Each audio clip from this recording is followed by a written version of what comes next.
आई विशेष खुश होती माझ्या लूकमुळे, की जरा बाबा आता गुड बॉय दिसतोय, सगळी छान भांग बिंग पाडून स्वच्छ दाढी बिडी, छान कपडे, अप टू डेट आणि असं, त्यामुळे ती खुश आहे. कॉलेजच्या दरम्यान मी शूटिंग करत होते, सो मी ते कॉलेज फन आणि ह्या सगळ्या गोष्टी एन्जॉय नाही केल्यात. मी हे पटवणारच तिला, असं ते जरा चॅलेंज होतं आणि मला लिटरली 2 वर्ष लावली का तिने, 2 वर्ष भावच दिला नाही. रेशम. मनासारखं असं सगळं नाही तरी जसं पाहिजे तसं जगा वेगळं नाही तरी चौकटीतलं असलं तरी लहरी रेघांचं कॉटन वाल दिसलं तरी रेशम रेशम धाग्यांचं थोडं तुझं अन थोडं माझं थोडं तुझं अन थोडं माझं जग आपल्या दोघांचं थोडं तुझं अन थोडं माझं. वा, खूपच छान. हॅलो नमस्कार फ्रेंड्स, मी मज्जाची नीलम आणि आता समीरने जे गाणं गायलं ते त्याचं टायटल सॉन्ग आहे थोडं तुझं थोडं माझं. ही मालिका लवकरच प्रेक्षकांच्या भेटीस येते आणि आज माझ्यासोबत तीच धम्माल आणि कम्माल जोडी आहे. कशी आहात? मस्त, तू कशी आहेस? मी एकदम मस्त आहे. काय सांगाल की तुम्ही परत माहेरी आलात असंच बोलायला लागेल, तर कसं वाटतंय? छान वाटते डेफिनेटली, कारण माझी नायक म्हणून पहिली मालिका गोट जी होती ही स्टार प्रवाहावरच होती, म्हणजे त्यामुळे माझा प्रवास खऱ्या अर्थाने स्टार प्रवाहापासूनच सुरू झाला होता आणि तो आज या टप्प्यावर पुन्हा एकदा स्टार प्रवाह आणि नवी मालिका, उत्तम टीम, उत्तम मेकर्स आणि सगळी ॲक्टर्स मंडळी, टेक्निशियन्स हे सगळे उत्तम असताना हे करायला मिळते याचा खूप आनंद आहे. आणि इतक्या वर्षांनी येऊन एक फ्रेशनेस पण आहे आणि ॲट द सेम टाईम खूप आपले चेहरे दिसत आहेत, कारण तेव्हा काम केलं होतं तेव्हा जे चॅनलमधले काही होते, मग मार्केटिंगची टीम असो, यातले काही चेहरे पुन्हा नव्याने भेटत आहेत, याचाही खूप आनंद आहे. काय सांगशील देवयानी, एवढी म्हणजे ती एकदमच गाजलेली तुझी भूमिका आहे आणि आता परत स्टारसोबत दुसरी भूमिका घेऊन येतेस, तुझ्या काय? घर वापसी, होम कमिंग वाला फिलिंग आहे, म्हणजे आपल्याच घरी आलोय आणि एक नवीन प्रोजेक्टवर काम करतोय असं वाटतंय आणि छान आहे सगळी टीम. I am excited. आम्ही प्रोमो पाहिला, प्रोमो पडत्या क्षणी ज्या कमेंट्स यायला लागल्या, म्हणजे तुमची जोडी आवडतेच आहे लोकांना. तुम्ही भूमिकेतून कसे दिसणार आहात? तेजस प्रभू नावाची भूमिका मी करतोय आणि तुम्ही प्रोमोमधनं बघितलं असेलच, तर अतिशय स्ट्रेट फॉरवर्ड आहे, प्रॅक्टिकल आहे, काही बाबतीत इमोशनल पण आहे, डॅम्बिसही तेवढाच आहे, जुगाड त्याला जमतात, झोल करणं त्याला योग्य वाटतं जर ते गरजेचं असेल तर, आणि त्यामागचं रिझन जर तसं असेल की तर तो जस्टिफाय करतो या गोष्टी की हां ठीक आहे मी हे केलं आहे, पण त्याच्यामागचं माझं रिझन हे आहे.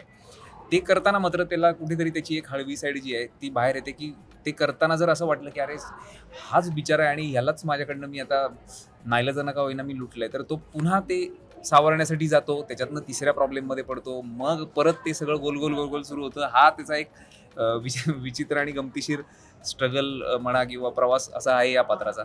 आणि स्वातंत्र्य सैनिकांचं आमचं घर आहे, माझे पणजोबा आजोबा यांनी स्वातंत्र्य लढ्यात आपलं योगदान दिलं आहे, त्याचा त्याला प्रचंड अभिमान आहे. घर त्याला वाचवायचं आहे, कारण ते पिढीजात घर आहे आमचं आणि त्याला कुठेतरी त्याचा अभिमान आहे.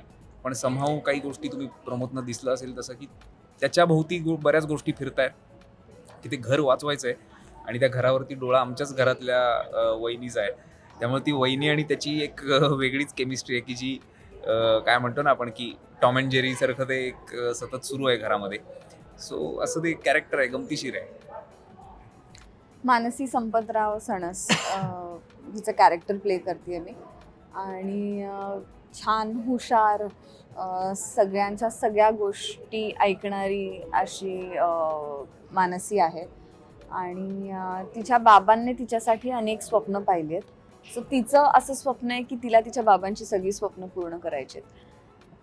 अशी ही छान गोड मानसी तुम्हाला भेटायला येणार आहे आणि ती कशी तिच्या बाबांची स्वप्न पूर्ण करते हे तुम्हाला बघायला मिळेल पहिल्या प्रोमोत episode. पाहिलंच आहे की चॅलेंज जिंकूनच तिने पहिले स्वप्न पूर्ण केलंय. पण दोघांच्या कॉलेजमध्ये काही असं घडलेलं का की चॅलेंज लावलंय, हरले किंवा जिंकले? सॉरी, मी माझं करस्पॉन्डन्स केलेलं आहे. तर कारण कॉलेजच्या दरम्यान मी शूटिंग करत होते, सो मी ते कॉलेज फन आणि ह्या सगळ्या गोष्टी एन्जॉय नाही केल्या त्या काळात. सेटवर आता चॅलेंज होणार आहे थोडं सेटवर आता हा एखाद्या महिन्याभरात आता कळेल, जसं सगळी भट्टी जमेल त्यावेळेला मग असं काहीतरी सुरू होईल. May be. तुझ्या कॉलेजमधल्या काही कॉलेजमध्ये चॅलेंज देऊन हारणाऱ्यातलं मी होतो बऱ्याच वेळेला, कारण मॅक्सिमम वेळेला ते ह्याच्यामुळेच होतं. ती पण माझ्या कॉलेजलाच होती, जी माझी बायको आहे आता. तर बऱ्याच जणांचं असं होतं, काय होणार नाही रे तुझं, काय होत नाही, ती भावही देत नाही वगैरे वगैरे वगैरे. मी म्हटलं होतं की किती वेळ लागला तरी चालेल, पण बघ मी हे पटवणारच तिला, असं ते जरा चॅलेंज होतं. आणि मला लिटरली 2 वर्ष लावली का तिने, 2 वर्ष भावच दिला नाही. सो त्यावेळेला म्हणजे असं झालं होतं की आपण बोलून तर बसलोय आणि हे तर सगळी पोरं तुला सांगतोय रे काय होणार नाही तुझं, यार काय काय तू वगैरे, असं ते सगळं होतं. पण चॅलेंज ते 2 वर्ष जिंकलास. गेली, पण जिंकलो शेवटी फायनली. तुला विचारेल की लग्नानंतर पहिलीच मालिका जेव्हा प्रोमो पडला तेव्हा अजिंक्यची कॉम्प्लिमेंट काय मिळाली? अजिंक्यची कॉम्प्लिमेंट, अजिंक्य जरा कमी एक्सप्रेसिव्ह आहे, सो तो रिॲक्ट पण अरे खूप छान, म्हणजे त्याला खूप आवडलंय असं आहे. सो खूप छान म्हणाला तो, सो त्याला खूप आवडलं असं मी अज्युम करते. आणि बाकी घरच्यांचं कसे? माझी आई सुपर एक्सायटेड असते. अर्थातच मी जितकी एक्सप्रेसिव्ह आहे माझी आई तितकी एक्सप्रेसिव्ह आहे. माझी बहीण खूप जास्त एक्सायटेड आहे. माझे बाबा खूप जास्त एक्सायटेड आहेत. सो त्यांची एक्साइटमेंट बघून आणि प्रेक्षकांची एक्साइटमेंट बघून मी सुद्धा खूप एक्सायटेड आहे. मुलीच्या सांगण्यावरून एक रियालिटी शो केलास आणि आता मुलीला प्रोमो दाखवलास, तर मुलीची रिॲक्शन? छान वाटलं तिला, म्हणजे तिने बघितलं, दाखवलं असं नाही, पण ते बघितला होता. तर मग हा तूच आहेस का, हा तूच आहेस का, तू म्हणून दाढी काढली आहेस का वगैरे, असं ते सगळं तिचं झालं जरा. पण ओव्हरऑल सगळ्यांना आवडलं. एकतर वेगळं काहीतरी करतो याचा आनंद मलाही असल्यामुळे तो त्यांनाही झाला की अरे चला हा खुश आहे, म्हणजे हा आता तिथे रमेल आणि काहीतरी चांगलं करेल असं. आई विशेष खुश होती माझ्या लुकमुळे की जरा बाबा आता गुड बॉय दिसतोय, अगदी छान भांग बिंग पाडून स्वच्छ दाढी बिडी, छान कपडे, अप टू डेट आणि असं, त्यामुळे ती खुश आहे. आणि मला गंमत वाटली, मी बार्शीच आहे, तर तिथल्या माझ्या अनेक मित्रांनी किंवा आमचे जे ओळखीचे आहेत त्या लोकांनी व्हॉट्सॲपवरती स्टेटस ठेवले होते आणि मला फोटो पाठवले होते, बघ एवढे व्ह्यूज आले त्याला वगैरे. तर मला ते छान वाटलं की एक कधी असं असतं, म्हणजे बरीच ही माणसं तुमचे वेल विशर्स असतात जे समोरून तुम्हाला कधी एक्सप्रेस होणार नाहीत कदाचित, पण ते असतात तुमच्याबरोबर आणि कुठेतरी त्या सगळ्यांचे आशीर्वाद म्हणा, प्रेम म्हणा, हे वर्क करतं आणि याच्यावरती माझा पूर्ण विश्वास आहे. त्यामुळे ती लोकं हॅपी आहेत आणि आता प्रेक्षकही 17 जूनपासून आम्हा सगळ्यांवरती खुश होतील अशी अपेक्षा आहे. आम्ही मेहनत पूर्ण करतोय, प्रयत्न पूर्ण करतोय आणि त्याला फक्त साथ द्या आणि एकही एपिसोड मिस करू नका. गंमत येईल अशी खात्री. तुझा आधी असा लुक आम्हाला एका सिरीजमध्ये पाहायला मिळाल, तर तोच लुक रिपीट झाला की परत लुक टेस्ट वगैरे काही? रेफरन्स तोच दिलेला होता, त्या पद्धतीनेच मग सगळ्या गोष्टी पुन्हा एकदा त्या वर्कआउट केल्या पात्रासाठी. मला ॲक्च्युली हा व्हिज्युअलाइज असं झाला नव्हता, ज्या पद्धतीचं कॅरेक्टर आहे म्हटलं हा. मला पण रे. येस. त्यामुळे मी ते केस, मी तुला म्हटलं ना, मी हो. त्यासाठी वाढवले होते की म्हटलं अरे हे असंच असणार आहे काहीतरी. तर केस वाढवले होते, दाढी वाढवली होती आणि अचानक हा लुक आहे म्हटल्यानंतर मग जरा धावपळ झाली माझी लुक टेस्टच्या दिवशी. पण आता मला ते कळलं की क्रिएटिव्ह टीम का एवढं जे डिस्कशन आणि ह्याच्यात नाही तर हे का गंमत येते. तर आता जे घडतंय ते मी आता, मला खरं इथपर्यंत आलं पण मी सांगू नाही शकणार तुम्हाला, त्यासाठी तुम्हाला एपिसोड बघायला लागतील. पण ते करेक्ट आहे, म्हणजे हा जो लुक आहे तो त्या दृष्टीने खूप करेक्ट जातोय असं मला वाटतं. त्यामुळे मजा येईल तुम्हाला. बघा तुम्ही 17 जून, प्लीज 17 जून तुम्ही मिस करू नका. त्याच्यानंतर तुम्ही मिस करायचं ठरवलं तरी तुम्ही करू शकणार नाही अशी माझी खात्री आहे. आणि तू पहिला फोटो लुक टेस्टमध्ये कोणा? मी माझा पहिला, मला असं वाटतं कुठला? तुझ्याच बरोबर मी काढला फर्स्ट लुक आपणच टेस्ट. काढलं. मी आणि समीर. पण मला असं वाटतं की ते दोघांचेही लुक रिजेक्ट झालेले. तो रिजेक्टेड फोटो होता. काय सांगाल, दोघांनी एवढ्या छान छान भूमिका केल्या आणि ही भूमिका साकारताना एक ट्रिगर पॉईंट काय? ट्रिगर पॉईंट हाच होता की वेगळं होतं कॅरेक्टर, की बऱ्याच वेळेला असं होतं की काम करत असताना समोरच्याही व्यक्तीला इमॅजिन होत नाही की हे करू शकेल का. सो बऱ्याच वेळेला ती संधी पण दिली जात नाही. म्हणजे फॉर एक्झाम्पल आता मी गोष्ट केल्यानंतर मला असंख्य भूमिका तशाच येत होत्या, ज्या कॉन्शियसली मी टाळल्या. त्याच्यानंतर जी मालिका केली त्या ह्याच्यामध्ये थोडंसं ग्रामीण पात्र होतं. सो ती मला कधीच देत नव्हते. जेव्हा की मी ग्रामीण भागातच वाढलोय, मला ते स्लँग्स आणि त्या सगळ्या गोष्टी त्या माहिती आहेत, त्या मी करू शकतो. पण समहाऊ असं वाटलं नव्हतं, की ती एक इमेज होते, की अरे हा असंच करेल, असंच करेल. सो ती ब्रेक करेपर्यंत किंवा तेवढा वेळही तुम्हाला द्यावा लागतो. तो एक वेगळा स्ट्रगलचा भाग आहे किंवा स्ट्रगल म्हणण्यापेक्षा तो एक प्रोफेशनचा तुमच्या पार्ट अँड पार्सल आहे. सो ते झालं. त्याच्यानंतर पुन्हा एक असं काहीतरी वेगळं, की ज्याच्यामध्ये खूप हाय एनर्जी हाय एनर्जी म्हणण्यापेक्षा एक वेगळंच क्वर्क आहे किंवा तो विनोदसुद्धा वेगळा आहे. तो स्लॅपस्टिक नाही आहे किंवा तो जाणून-बुजून केलेला नाही आहे किंवा उगाचच विरोधी करायचा म्हणजे अंगविक्षेप असा नाही आहे. पण तो जो ह्युमर आहे, तो खूप सटल आहे आणि तो सिच्युएशनमधून येणारा आहे आणि त्यातनं ते कॅरेक्टर दिसणार आहे. त्यामुळे ते समहाऊ मला जरा इंटरेस्टिंग वाटलं.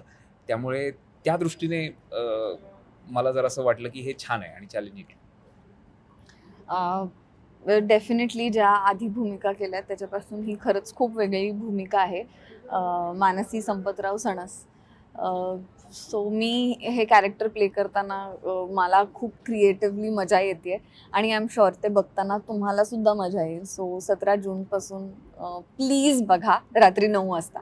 शेवटचं विचारेल की आता तेजस आणि समीर आणि मानसी आणि शिवानी यांच्यातलं सेम अशा कोणत्या गोष्टी वाटतात?